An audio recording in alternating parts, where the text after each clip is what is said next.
welcome. I'm Asuma Katauka and you're watching World Report on NewsX World. Let's take a look at the top headlines of this hour. The U.S. House of Representatives is expected to vote Wednesday on a bill to end the 6-week government shutdown. This comes as U.S. President Donald Trump declared victory, praising Republican leaders, while Democrats remain divided over the deal to reopen federal operations. The U.S. Supreme Court has extended a pause on a judge's order that required U.S. President Donald Trump's administration to fully fund food aid for 42 million low-income Americans amid the federal government shutdown. Ukrainian President Volodymyr Zelensky says the situation in Pokrovsk remains difficult, with bad weather favoring Russian attacks. He warns that Moscow is increasing assaults in the southern Zaporizhzhia region. Venezuelan President Nicolas Maduro signs a sweeping defense law urging national preparedness amid rising U.S. tensions, while Colombia's President Gustavo Petro suspends intelligence sharing with U.S. security agencies criticizing U.S. missile strikes in the Caribbean. Thailand demands apology from Cambodia over alleged new landmine that injured Thai soldiers along the disputed border. Cambodia denies the claim. Tensions rise after July clashes as Thai officials urge investigation and measures to prevent future incidents. UN officials have warned that South Sudan's dire humanitarian crisis could reach catastrophic levels if international support wanes as violence and displacement surge across the country. Australia and Indonesia have signed a new security treaty committing to consult each other if either nation faces threats. Australian Prime Minister Anthony Albanese and Indonesian President Prabowo Subianto emphasized joint action, close defense cooperation, and regular dialogue. Australia's spy chief has warned that hackers linked to China's government and military have targeted the country's telecommunications networks and critical infrastructure.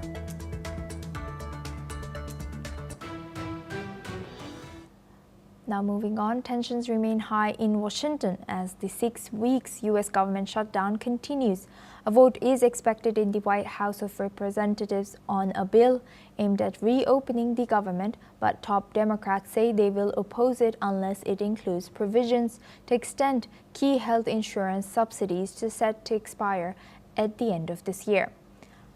House Minority Leader Hakeem Jeffries has said that health care of people all across this country is on the brink of becoming unaffordable. Democrats argue that any funding measure must protect access to affordable health coverage for millions of Americans. Now for this discussion, we welcome Sol Sadka. He's a security analyst and author, joins us live from Tel Aviv. Thank you very much, Sol, for joining us again. Good to see you. Now, thank you. Now, looking at this U.S. government shutdown situation, how is this ongoing government shutdown reshaping public opinion towards both major parties ahead of future elections, and what could be long-term effects of this longest U.S. government shutdown? It's curious to look at it. The situation currently shows Trump dropping significantly in the polls over the period of the shutdown. And that probably isn't just due to the government employees, but if you recall, there's some tens of millions of American citizens who are either government employees themselves or are dependent on them, i.e. first-order relatives. So it's very hard on many people. And as we come again towards the end of the month in a few weeks, if it hasn't been resolved, there will be a lot of people without any money in the bank. It can be quite catastrophic, and that has second-order effects on a large circle of the population, and hence the deterioration in Trump poll numbers, which is not good news for him, considering that we are now less than 1 year away from a critical election that will decide whether he retains Republican control over the House of Representatives and the Senate for his final 2 years in office. So very interesting times. what looks like to be happening, it looks like the Republicans now have the votes to overcome the issue, and it will be coming to an end. And this will become much clearer over the next 48 hours. And what political trade-offs are likely necessary for Congress to reach a deal that balances government funding with healthcare priorities now? Well, it looks at the moment that essentially the Republicans are going to win this one without any significant compromises. But that might change, as I said, in the next 48 hours. It's very clear at the moment. Yesterday, a critical vote was won in the House of Representatives, and a few more such votes are required to overcome the issue. Whatever compromises have been reached between congressional Democrats and Republicans will only become clear at the end of the process. Right now, it's still a haze to outsiders. And how could this prolonged inaction on extending health insurance subsidies impact broader debate over healthcare reform in the US? What do you think? It's unclear. The American healthcare system is, on the one hand, by far the best in the world. And there's nowhere in the world where you get better healthcare.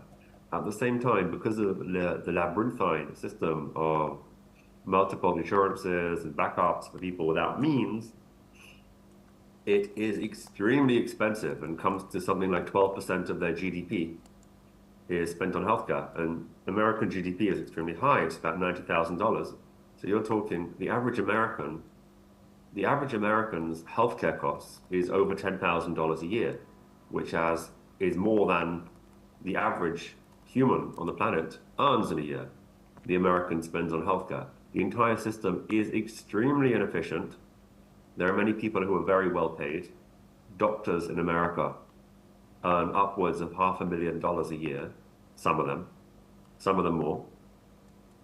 Whereas in the rest of the world, being a doctor is a upper middle class profession. In America, being a doctor means you are genuinely extremely rich.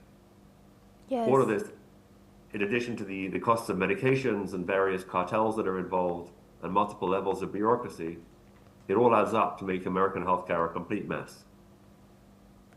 And building on that, to what extent does this shutdown highlight deeper structural divisions within US's political system and US, as you've also mentioned and given a perfect example about these doctors? Because of the way the American political system works, it does create a certain inertia.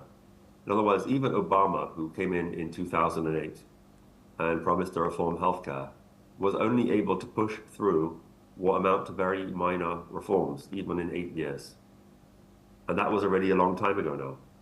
At the next election, it'll be 20 years since Obama began his reforms, and very little has changed. In fact, maybe in many ways it's got worse. Medications have become more expensive in many regards. It's very, very hard to push the needle towards socialized medication, if that's what people want in America, even given the best will in the world. And it's very unclear, indeed, that a majority of the American public want it. Most middle class and wealthy Americans are probably quite happy with the current healthcare situation, most of them. And so while many, many people lose out from the system, the majority of the people, including most of the critical, what they call median voter, which every party has to persuade to win elections, are generally prefer the current system that they have than the system that they see, for example, across the border in Canada, where healthcare is free at the point of use, but nevertheless, you often have to wait years for an appointment. The Americans see that and say, well, our system might be bad, but that system seems even worse. And so it's going to be very hard in the long run to make any significant changes to the American healthcare system. Yes. Let's see what can happen. Maybe Trump's plans to reduce the cost of medication will come to fruition during his term. Maybe not. Yes, Time will tell. Right, we will be eyeing that. Thank you very much, Sol Sadka, for sharing that. Please stay with us as we come back to you for our next discussion as well.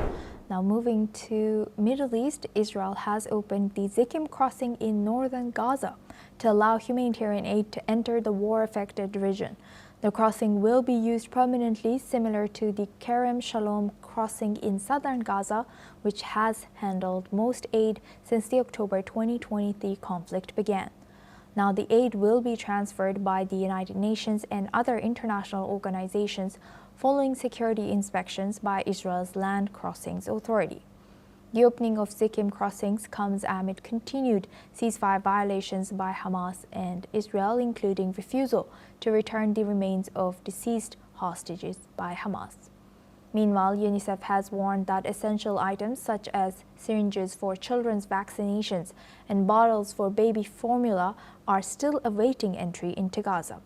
According to official data reports, the organization is struggling to bring 1.6 million syringes and solar-powered fridges into the region, which have been held up at border customs since August. Responding to UNICEF Kogat, the Israeli military body overseeing aid flows has clarified that Israel does not block syringes or refrigeration equipment, but it only takes precautions to prevent Hamas from exploiting aid for military purposes. Now we welcome back Mr. Sol Sadka. He's a security analyst and author, joins us live from Tel Aviv. Thank you very much, Sol, for staying with us. Now looking at Middle East, how might internal Israeli debates over humanitarian access versus security priorities, how is it shaping the Gaza policy or these entering into Gaza? And looking at this, what does the opening of Zikkim crossing reflect now?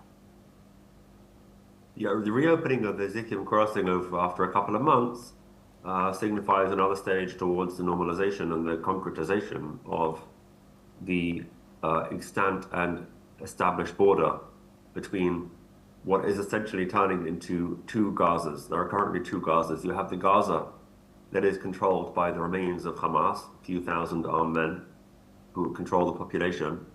You then have on the other side of a increasingly demarcated and gradually fortified yellow line, you have Israel-controlled Gaza, which is almost entirely devoid of population and indeed of buildings. There's almost no standing buildings in that area. The Israelis plan, from speaking to people, I can say that the Israelis and their allies are planning on turning the area that they control into essentially a refuge area for any Gazan who wants to leave Hamas control. So by opening the Zikkim crossing, you provide further aid, allowing the aid to initially pass through beyond the Israeli border and then beyond that yellow line and into the area where the Gazans are now living, and that's all good news. I would say, indeed, as you asked, is there any internal Israeli debate? Almost none. I would say there's almost no internal Israeli debate. Israelis want Gazans to be supplied with humanitarian aid. Israelis do not want Gazans to be harmed. Gazan civilians should be fed and looked after and cared for and provided with tent and shelter as much as possible. Even despite what happened, the vast majority of Israelis do not want to see any humanitarian suffering beyond what is absolutely required to defeat Hamas. And yet, as this continues, the process will shift. And humanitarian aid will likely, hopefully, start to be shared within the Israeli-controlled zone and within what will hopefully be new homes that will be built there for the Gazans. The Hamas fighters that remain, no one is going to be willing to fight them, since for 11 years before the Gaza war started, there were 4 Israelis, 2 live Israelis and 2 dead Israelis who were being held by Hamas. 4. We are now back to that exact situation, even though Hamas took 251 hostages on October 7th, 2023. We are now down to 4 again. Now, for 4 bodies of dead hostages, no one in Israel is going to be willing to risk the lives of their sons to fight Hamas. Because Hamas are no longer a threat to living Israelis, they have no way of projecting power against Israel in a significant way, and they have no way of provoking Israel further. That is to say, there's no prospect of the IDF going back into Gaza and renewing their fight against Hamas, because it's only downside for Israel. It's downside in terms of public perception in the world, because you're going to see again pictures of Israeli soldiers fighting in Gaza, which has caused Israel significant reputational damage due to all the propaganda. And you're going to see Israelis dying fighting Hamas. There is insufficient motivation with 4 bodies to continue doing that. So it won't happen. And if Israel aren't going to fight Hamas to remove the relics, the remains, whatever is there, no one else will. The Egyptians, the Turks, the Qataris, the Saudis, nobody. The Americans certainly aren't. No European army is going to come and fight them. The only people that could have removed Hamas from their remaining pocket in Gaza is the IDF, and the IDF and the Israeli public no longer have any motivation to so do. So the only way to end this war fully is by separating Hamas from their final weapons. And their final weapons are not the Kalashnikovs or a few rockets. Their final weapons are what they have always been, which are the people of Gaza. And if Israel and their allies and the US are able to set up and provide a better life on the Israeli side of the yellow line than they can achieve inside Gaza, deep inside Gaza on the Hamas side of that line, gradually, hopefully, and this is the plan, over a period of years, it certainly won't happen quickly, over a period of years, the Hamas portion of Gaza will depopulate. Yes. And the Israeli side will repopulate, and that will deprive Hamas of their final weapons, which were always the civilians. And at that point, hopefully, in a period of years, it might be possible to finally remove the last vestiges of Hamas and allow Gaza to begin a true process of rebuilding. But as we can see, it's going to be a very long process. Right. 80% of the buildings in Gaza are rubble. With that, I would like to thank Mr. Sohail Sadka for joining us and sharing all the insights on these topics. Now we move on to our next region. Australia's spy chief has warned that hackers linked to China's government and military have targeted the country's telecommunications, networks, and critical infrastructure. Mike Burgess, Director General of the Australian Security Intelligence Organisation, has stated that espionage cost Australia an estimated at $12.5 billion last year, including Australian $2.2 billion in lost trade secrets and intellectual property. Burgess highlighted the activities of Chinese hacking groups Seoul Typhoon and Volt Typhoon. He has said that Seoul Typhoon had probed Australian telecom networks, while Volt Typhoon had compromised critical infrastructure with the intention of potential sabotage. He has warned that such operations could disrupt banks, transport water and power supplies, and even trigger economic or electoral instability.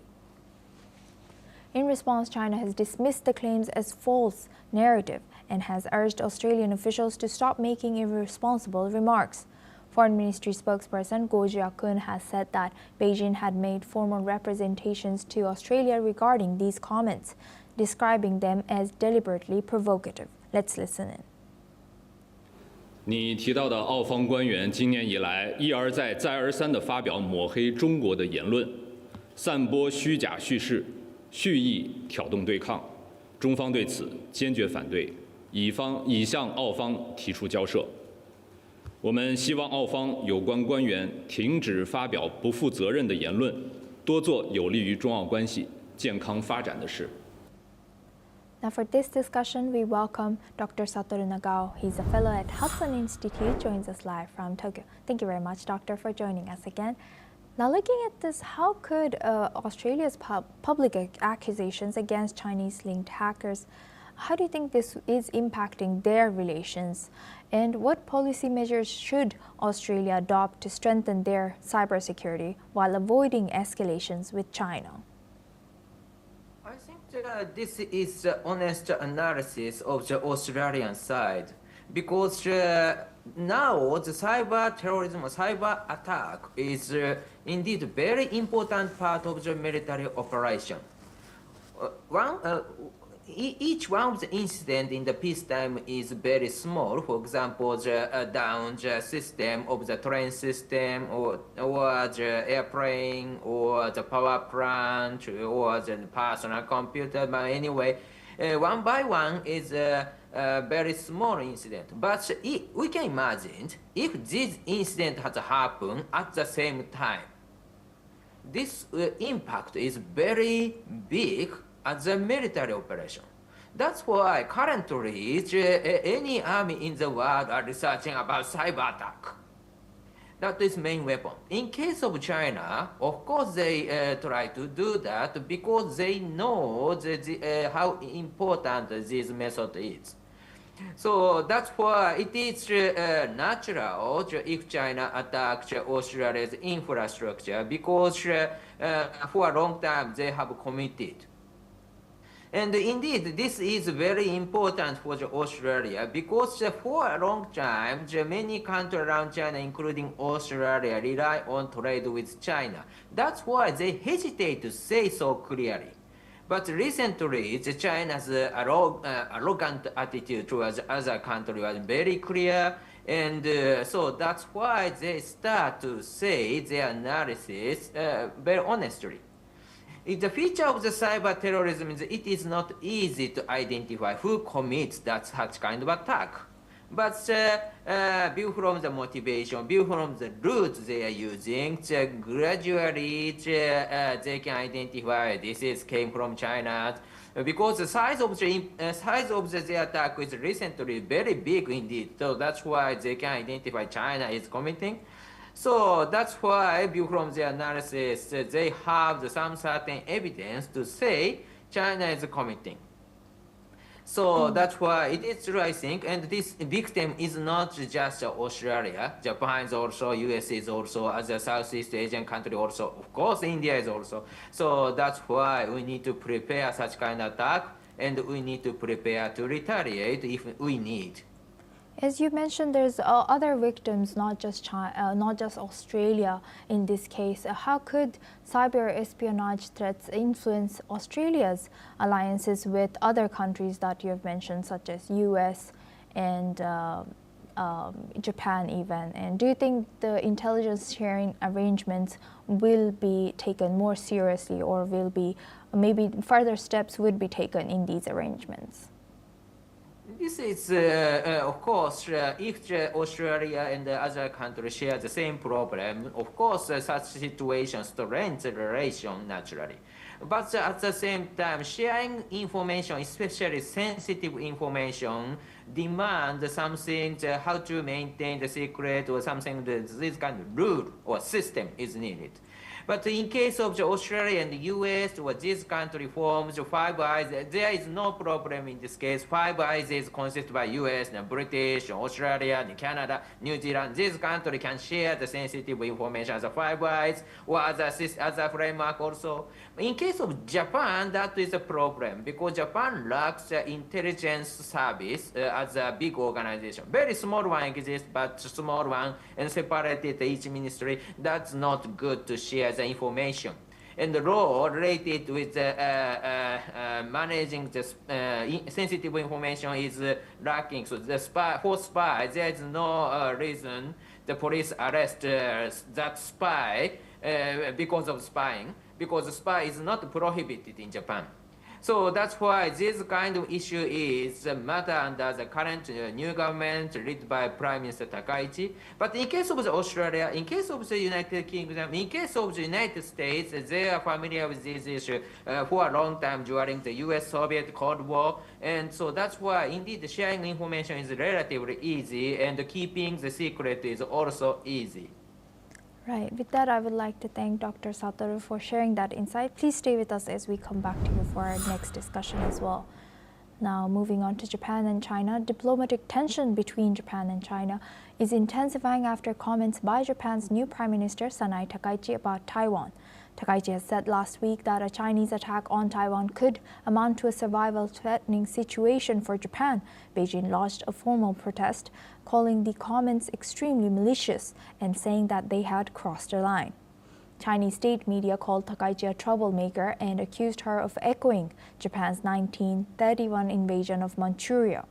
In Tokyo, backlash is also growing. Senior lawmakers are now urging the government to expel China's consul general in Osaka, Xue Zhuan, who posted an inflammatory message online saying the dirty head that sticks itself in must be cut off. Takaichi has since said that she will avoid such remarks in the future, but tensions between Beijing and Tokyo show little signs of easing. Now for this discussion, we welcome back Dr. Satoru Nagao. He's a fellow at Hudson Institute, joins us live from Tokyo. Thank you very much, Doctor, for staying with us.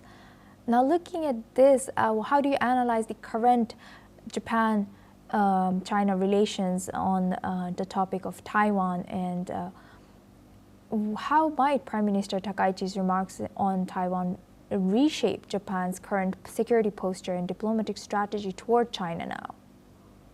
PM Takaichi's remark is just honest and nothing has changed with the previous perception.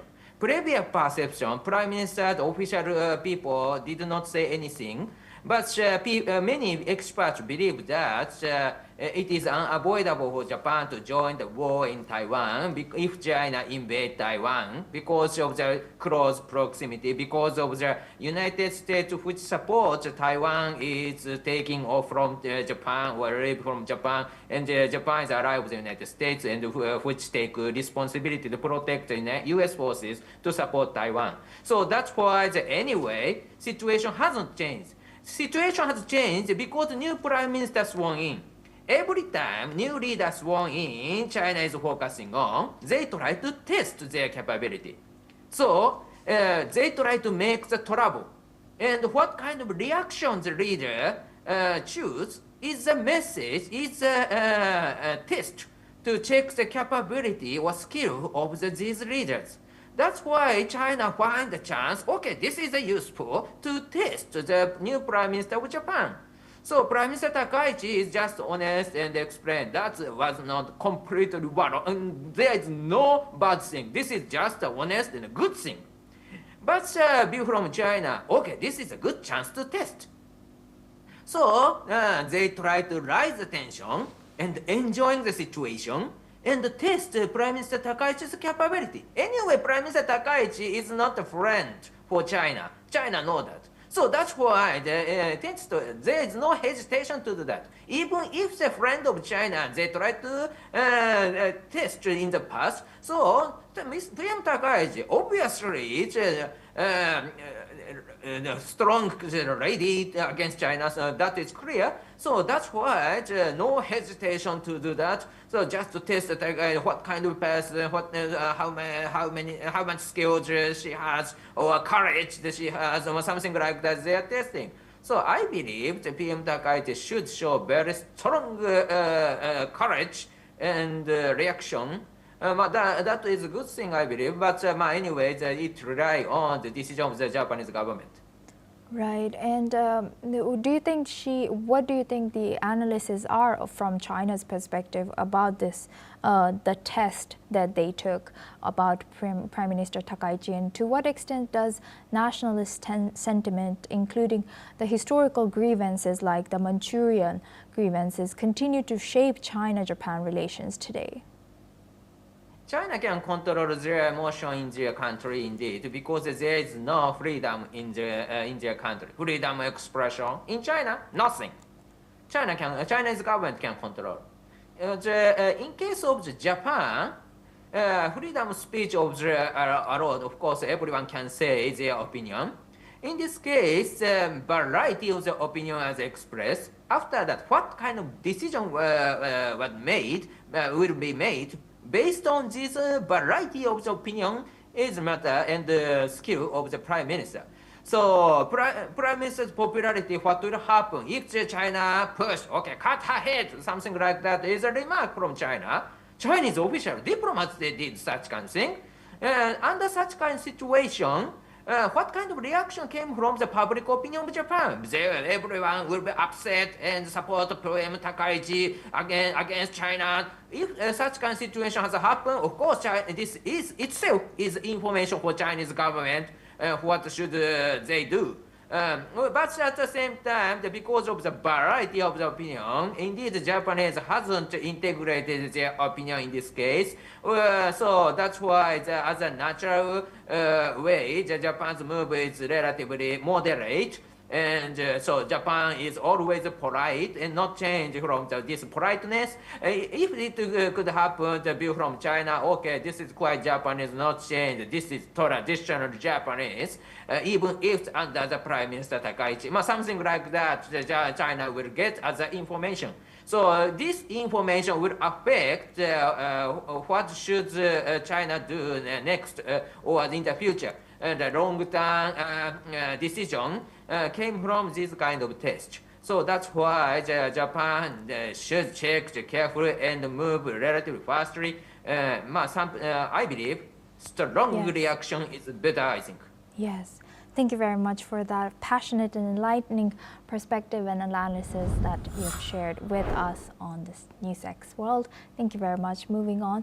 Now, Thailand has demanded an apology from Cambodia after alleging that fresh landmines injured Thai soldiers along the disputed border. This request comes one day after Bangkok suspended a ceasefire pact previously brokered by the U.S. President Donald Trump. Meanwhile, the Cambodian Defense Ministry has denied laying any new mines, including the one that exploded on Monday, killing a Thai soldier during a border patrol, while also stressing its commitment to the existing ceasefire deal. Now, Thailand has called on Cambodia to identify responsibility partners and implement measures to prevent such future incidents. Reports say that landmine blasts along the disputed frontier have been a major factor in border clashes between these two countries, with at least 7 Thai soldiers severely injured in landmine-related incidents since July 16th. The Thailand military even claims that some of these mines may have been laid newly. That's all we have time for. Keep watching NewsX World for more news updates from around the world.